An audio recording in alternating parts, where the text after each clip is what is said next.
Ladies and gentlemen, welcome back to STR Wrestling Review. I am your host, Saber, and today we're going to be reviewing last night's episode of Friday Night Smackdown, which took place on May 30th, 2025. The show started out with Knoxville, Tennessee's very own Bianca Belair.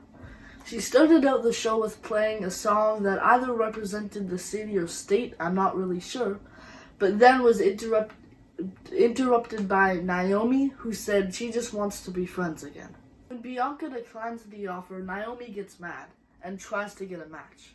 But no, because Jade Cargill comes, kicks Naomi right before their Money in the Bank match with, of course, Naomi and Jade and Nia Jax. The match immediately started off with Nia Jax giving a hip attack to Jade Cargill. But then, Jade Cargill performed a fall-away slam to Naomi, which was performed beautifully. And then, Naomi tries to pin Nia Jax, which is followed by a crazy Super Samoan drop from Nia Jax to both Jade Cargill and Naomi. And as the match goes on, Nia Jax and Naomi start teaming together. But then Naomi tries to go in for a pin herself to Jade Cargill. And Nia Jax, being Nia Jax, she picks her up to stop her. Nia Jax tries to do her finisher where she jumps up and lands on the person underneath her. And in this case, the people underneath were both Naomi and Jade Cargill. But right before she lands, Naomi gets out and reverses that into her own pin to go to Money in the Bank. For the second match of the evening, it was R-Truth versus JC Mateo. The match started out with a bunch of shoulders from R-Truth, followed by a You Can't See Me, and then again followed by a failed attitude adjustment since R-Truth collapsed. And for the win, JC hit the Tour of the Islands. And of course, after that, JC Mateo and Solo Sikoa started attacking R-Truth after the bell rang.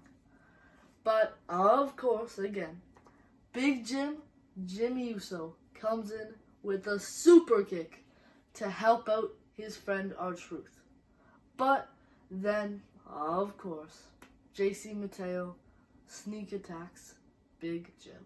Alright, so get ready for what I'm about to say, because literally everyone was there, so it might get kind of hard to understand everything that's going on. So, first came out the Street Profits, who come out saying that they're the best. Then Fraxium comes out, trying to get a title match. And then, Motor City Machine Guns come out, saying that they're the real ones who deserve a title match. Followed by DIY coming out, trying to get a moment of silence for their respect or whatever. And for the last people to come out were the Wyatt Six, who attacked literally everyone else in the ring. Then was a match between Legado del Fantasma versus Javon Evans and Rey Fenix. Keep in mind, Ethan Page was at ringside. So Javon Evans and Rey Fenix team up. Rey Fenix delivers a springboard and a stomp, but Ethan Page interferes, making Legado del Fantasma win. And despite his and his team's losing effort, I've never actually seen Javon Evans wrestle, but he is so good. If you ever have the opportunity or chance to go watch some of his work, I strongly recommend you go watch it. He is so talented, it's insane. After that was a match between Zelina Vega and Alba Fire. We see a failed vertical suplex from Alba Fire, only followed by a completed Swanton Bomb. Then Chelsea Green tries to hit her face mask, which is covering her broken nose. She tries to hit Zelina Vega with that, but Zelina Vega ducks and she hits her own teammate Piper Niven. This gives enough time for Zelina Vega to hit the Code Red to win. Damian Priest then comes out, and even though everything's done with Drew McIntyre, he still can't stand the guy. But he does want a title shot for the US Championship, and right now the US Champion is Jacob Fatu. He says that he respects Jacob, but not the people that Jacob's hanging around with. And as Damian Priest leaves, Jacob Fatu comes out to go to the ring for his match, only to nod at Damian Priest. So like I said, he was coming to the ring for his match, a Money in the Bank qualifying match with, of course, himself, Jacob Fatu, versus Andrade and Carmelo Hayes. Right away, the two start attacking Carmelo Hayes. And if we were to ask Carmelo Hayes why, he'd probably say because he's too good. But then after they get him out for a while, they start attacking each other. We see a great crossbody from Andrade to Jacob Fatu. Then The Miz grabs Jacob Fatu's foot as Jacob Fatu's running. So Jacob Fatu's pissed. He decides to go outside the ring, start attacking The Miz, and then place him in front of one of the barricades. His plan is that he's going to run through The Miz into the barricade. But as he's running, The Miz moves and he jumps through it himself. At one point, both Andrade and Carmelo Hayes pin Jacob Fatu at the same time. And if that were to get the win, that would have been really funny, especially since it's a Money in the Bank match. And when Jacob Fatu is not as active anymore, we see a pin after pin after pin after pin after pin from Andrade and Carmelo Hayes. But since it didn't work, eventually, of course, Jacob Fatu got up and started working in the match again. He delivered a Samoan drop to Andrade, and he was really into it. He was really active, but the second he looked at the bloodline outside, he got demotivated.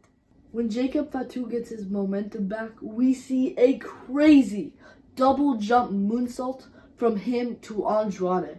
Then when Jacob Fatu is about to go in for the pin, Solo Sikoa distracts him, saying, "Do that again." But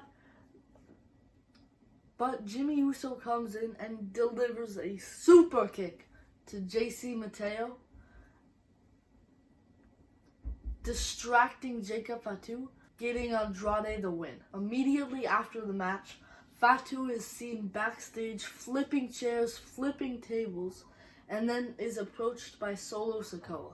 Fatu tells Solo that he does not need any of their help anymore. Then for the last part of the event, we see the American Nightmare Cody Rhodes come out for the first time on SmackDown television in a very long time. He says that after he lost the title, he called one of his good friends asking if he was a good champion. And long story short, the friend said yes. And actually, Cody Rhodes had a surprise for the people in the audience and us fans watching at home. He brought out main event Jey Uso on SmackDown television, and if you don't know, the reason it's a surprise is because Jey Uso is usually on Monday Night Raw. The surprise is ruined by John Cena coming out and calling both Cody Rhodes and Jey Uso a John Cena wannabe. Logan Paul then comes out saying that Jey Uso got lucky at Saturday night's main event, and after that there's a full-out brawl in the ring, ending in a super kick from Jey and a disaster kick from Cody to Cena, with the full event, the full SmackDown ending with Cody taking, technically, Cena's title, but I like to call it his, raising the title up as if it is his own, since it should be. Ladies and gentlemen, that was my recap, that was my review of Friday Night Smackdown from last night. Tomorrow we're coming out with an episode where we're actually interviewing a former WWE Superstar. So stay tuned to find out who it is. And one more time, ladies and gentlemen, thank you for watching.